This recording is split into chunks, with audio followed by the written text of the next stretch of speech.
আসসালামু আলাইকুম, কেমন আছেন আপনারা সবাই? আশা করি ভালো আছেন। আর আজকে আপনাদেরকে দেখাবো আলাদিনের চেরাগ। তার আগে দেখে নিন, এইটা আমার মার গুদাম ঘর। এইখানে যত যা হাবি জুবি সব স্টক করবে। যাই হোক, এই যে এখন আপনাদেরকে দেখাবো আলাদিনের চেরাগ। মানে আগের কালের মানুষরা কি করতো জানেন? যেখানে যা সুন্দর সুন্দর জিনিস তাই সংগ্রহ করতো এবং মনে করেন কিনে ওই যে একটা বাক্স আছে না, ওই বাক্সর মধ্যে যে রেখে দিত তো দিতই, ওখান থেকে আর বের করার কোনো অবকাশ নেই। একটু যদি বলি যে আম্মু একটু দাও পরব, এই না নষ্ট হয়ে যাবে, আম্মু দাও ওইটা সাজায় রাখি, এই না নষ্ট হয়ে যাবে। মনে করেন এই করতে করতে ছোটোবেলা থেকে আমাদেরকে ধমক দিয়ে দিয়ে রেখে দিত। আর এত সুন্দর লাগতো, কিন্তু দেখেন দুঃখের বিষয় কখনো পরতেও দিত না। তাই পাম পট্টি দিয়ে আম্মুকে বললাম যে আম্মু তোমার না সুন্দর সুন্দর শাড়ি ছিল, একটু দাও তো।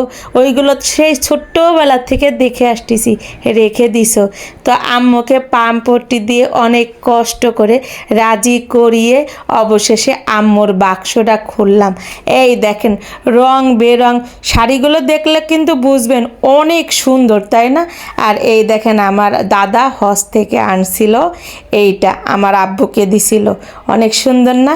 মাশাল্লাহ মাশাল্লাহ মাশাল্লাহ।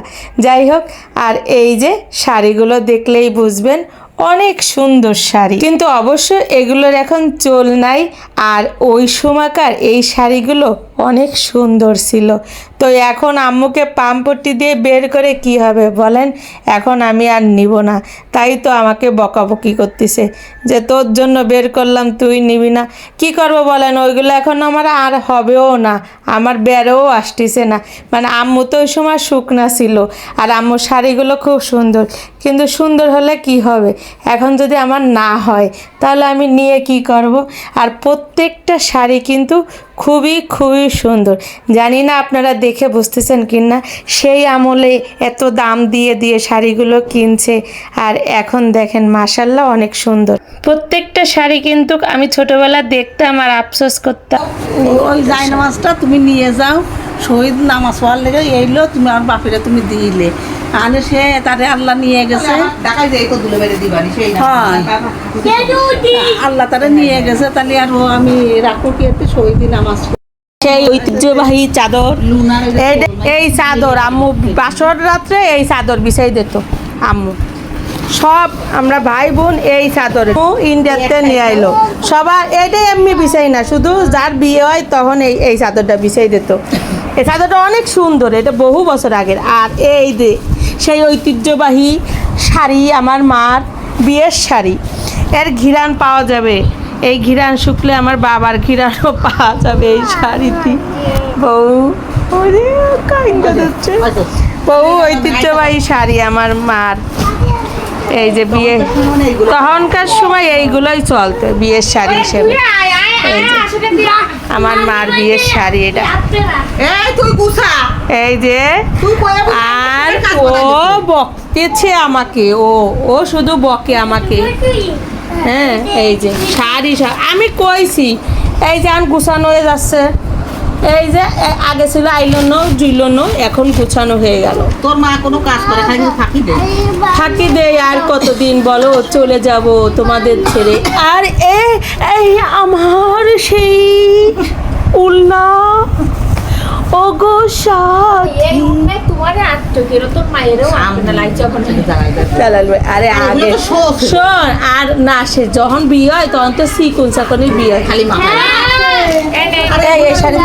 এটা গুছা কাজে শুধু ফাঁকি কেন এত? এই যে আমার তোমার বিয়ের শাড়ি কি এর চাইলে মারলো তুমি দেখছো মা? ওরে আস্তাক করে লো, আমি চাইলে মারিস নে। আরে এই সেই ঐতিহ্যবাহী, হ্যাঁ শালি বলাই তোমার দিবানি, এই সেই ঐতিহ্যবাহী চাদর। এই চাদরে সবাই বাসর ঘর করেছে। হ্যাঁ লাল বাসর গেছিল, হয় হয় তুষার গিরান পাশে ঈশা আর এটার ঘিরান পাচ্ছি। উফ, আমার কিরা মেরে বাসার ঘর করিলে একটু আমার খাও। তো বিয়ে শাড়ি নেই করিস আমু এই আমার আছে আমার তো আছে বিয়ে- আমার একটা শাড়ি আইনে দিল, ওটা বিয়ের শাড়ি না, কোনোটা আমাকে না নিল। তাও তো আমার তো তাও নেই এইটা হলো আমার দাদা আমার আব্বুরে দিছিল। আর এই পাশে এইগুলো সব ভাগ হয়ে গেছে, এই দেখেন যার যার ব্যাগে থইছে, কিন্তু আমার কিন্তু নেই, আমাকে দিন। টাকা আছে 13,000 কি করবো? তা ওখানে তো ঈশাই তো নেবে, তা তো আমরা কি নিচ্ছি? একদিন করে হলেও ছবি তুলি করিস